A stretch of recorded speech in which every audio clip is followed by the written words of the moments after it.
ગાંધીનગરમાં સેક્ટર 2માં રહેતા બીએસસી થયેલા યુવાન નોકરી ન મળતા સેક્ટર 2 પાસે ચા તેમજ પાનનો ગલ્લો ચલાવીને જીવનનો નિર્વાહ કરતો હતો.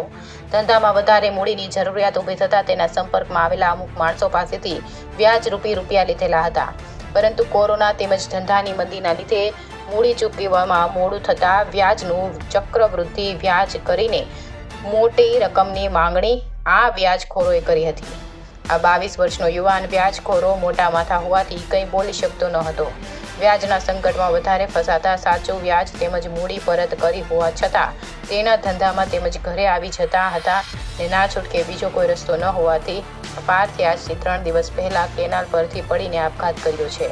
3 દિવસે તેની લાશ મળી છે.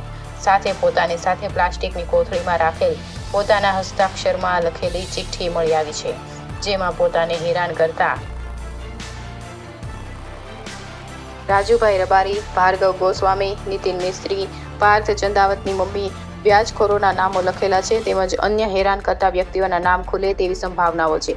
આ બાબતે સરકાર તેમજ પોલીસ આવા તત્વો સામે કડક રીતે કામ લે તેવી તેના પરિવારજનોની માંગણી છે.